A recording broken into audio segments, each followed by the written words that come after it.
Muri iyi si dutuyemwo ibintu byahindutse ikoranabuhanga, ingoro z'abakuru b'ibihugu muri kino kinyejana ntizigifatwa nk'inzu zo guturamwo gusa, ahubwo ni ibigo by'ubushakashatsi n'ibirindiro by'umutekano bitamenwa. Zimwe muri zino nzu impande yazo haba hahagaze abasirikare barenga 500 bakora amasaha 24 kuri 24 batojwe mu buryo buhambaye. Haba hari n'imbwa zatojwe amayeri menshi mu bya gisirikare. Ikoranabuhanga rya artificial intelligence rihari nirihusha na gato kuko ribona umwanzi mu masegonda maze rikamenyesha abarinzi byihuse. Uyu munsi tugiye kurebera hamwe inzu 5 za mbere muri kano karere zirindwa mu buryo butangaje, aho buri imwe ifite ibanga ridasanzwe rishobora kugutera gutungurwa. Iyo bateguriye kino cyegeranyo nitwa Ndayambaye Jean Claude, we niza amatwi nkubwire akantu ku kandi kuri zino nyubako zidasanzwe.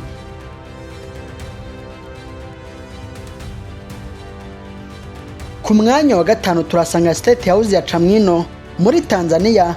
Ingoro ya Chamwino yubatse mu buryo butangaje, ikaba iherereye mu mujyi wa Dodoma, ikaba irindwa birengeje urugero, aho igice kinini cy'ibiro by'umutekano n'ububiko bw'amakuru biri munsi y'ubutaka mu rutare rukomeye.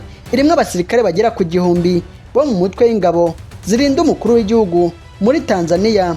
Iyi nyubako igenzurwa n'ibifaru n'intwaro bikumira ibitero by'indege byihishe mu busitani. Ikoranabuhanga ryayo ridasanzwe byashyizwe mu butaka no mu nkuta, rituma n'inyoni igurutse nabi itahurwa n'ibyuma bigenzura amajwi n'imigendekere y'ibintu. Nta muntu ushobora kwinjira mu nzu y'imbere atabanje gushyira ikiganza ku cyuma kireba niba amaraso atembera neza, vein recombination, bituma niyo waba ufite intoki z'undi muntu utashobora kwinjira. Ni inyubako ifite n'uburyo bwo guhagarika itumanaho ryose ry'abantu batari mu nzu, ku buryo nta muntu ushobora gukoresha telefone cyangwa interineti hatatanzwe uruhushya na sisitemu nkuru y'umutekano. Ku mwanya wa 4 turasanga State House ya Entebbe mu gihugu cya Uganda. Iyi ngoro ihereye ku nkombe z'ikiyaga cya Victoria, ikaba ari ikigo kitapfa kwinjirwamwo n'ubonetse wese kubera uburyo irindwamwo buhambaye. Umutekano wayo urindwa n'umutwe wa Special Force Commander ugizwe n'abasirikare barenga 800 bafite intwaro zigezweho n'amato y'intambara, aho ragenzura amazi akubita kuri iyo ngoro. Ikoranabuhanga ririho rishobora guhagarika utudege duto twose twagerageza kunyura hejuru yayo mu ntera ya kilometero 5. Kugira ngo umuntu ahinjire agomba kuba afite ikarita y'ikoranabuhanga isoma amakuru ye yose mu gitabo cy'umutekano cy'igihugu guhera ku mupaka. Iyi nyubako kandi ifite uburyo bwo gutahura imyuka y'ubumara yo mu kirere no kuyikumira, ku buryo nta muntu wagaba igitero cy'ubumara ashobore kurenga urubibi rwayo, kuko sisitemu ihita yifunga ikazana umwuka mwiza. Ku mwanya wa 3 turasanga State House Ntare Rushashi i Bujumbura. Iyi ngoro yubatse mu gace ka Gasenyi Bujumbura, ikaba ifite umutekano wo ku rwego rwo hejuru. Irindwa n'abasirikare basaga 600 babarizwa mu mutwe urinda Perezida.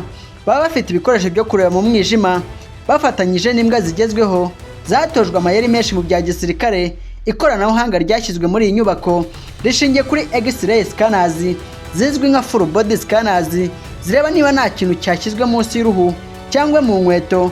Kandi hariho uburyo bwo gusoma amajwi y'abantu, voice recognition, kugira ngo bemererwe kwinjira mu byumba by'inama. Sisitemu yayo y'umutekano ifitanye isano n'umutekano wo mu kirere, ku buryo buri muntu wese winjiye aba agenzurwa na satellite guhera ku munota ageze ku mipaka y'u Burundi. Ibi bituma u Burundi buba igihugu gishobora kwakira inama zikomeye cyane, kuko nta muntu n'umwe ushobora kwinjira mu nzu y'umukuru w'igihugu adafite uruhushya rwemejwe n'inzego zose z'umutekano. Ibyo bikayishyira kuri uyu mwanya.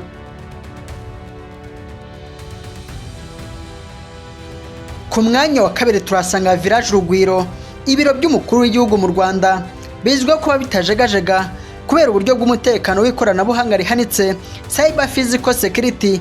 Iyi ngoro irindwa n'abasirikare batoranyijwe mu ngabo z'u Rwanda RDF bagera kuri 400, ariko bafite ikoranabuhanga rituma bakuba kabiri imbaraga zabo, kuko buri musirikare aba afite amaso agenzura umujyi wose.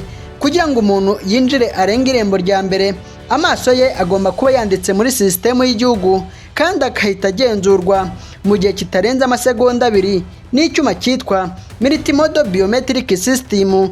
Iyi nyubako ifite uburyo bwo gusoma amakuru y'abantu bari mu ntera ya metero 500 binyuze mu ikoranabuhanga ku buryo nta muntu wakwihisha mu mwijima. Nabonwe hariho n'uburyo bwo kurinda inyubako ibitero by'ikoranabuhanga bituma nta muntu n'umwe ushobora kwiba amakuru cyangwa guhagarika sisitemu y'amashanyarazi n'amazi biturutse hanze. Ibyo bikayishyira kuri uyu mwanya. Ku mwanya wa mbere turasanga State House ya Nairobi mu gihugu cya Kenya. Iyi ngoro yubatse ku buso bwa hegitare zirenga 40 zikikijwe n'inkuta z'ibirahure n'ibyuma bidasanzwe. Umutekano wayo ucungwa n'umutwe udasanzwe wa General Service Unity warirwa mu basirikare barenga 500 bahora bari maso amasaha 24 bunganirwa n'imbwa zatojwe ibya gisirikare. Ikoranabuhanga rihari rishingiye kuri artificial intelligence igenzura buri muntu wese ugerageje kwegera ibiro by'umukuru w'igihugu ikoresheje uburyo bwo kumenya isura, facial recognition no gusema uturemangingo tw'amaso, iris scanning. Nta muntu ushobora kurenga irembo rya mbere atabanje kunyura ku cyuma kirebe niba adafite ibintu biturika mu mubiri, biometric body scanners.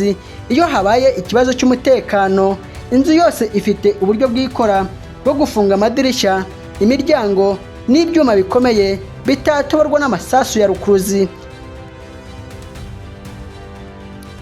Izi nzu ntabwo ari ibimenyetso by'ubuhangange gusa, ahubwo ni ishingiro ry'umutekano n'ituze by'ibihugu bigize Afurika y'Uburasirazuba. Mu gihe ikoranabuhanga rirushaho gutera imbere, izi ngoro nazo zikomeza gutera imbere mu by'ikoranabuhanga, zihagarariye ubumwe n'ubudahwema bwa Afurika y'Uburasirazuba. Mbaye mbashimimwe twabanye, mbibutsa gukanda subscribe, like kandi uyuke kwandika muri comment utubwire ikintu cyagutunguye kuri izi ngoro.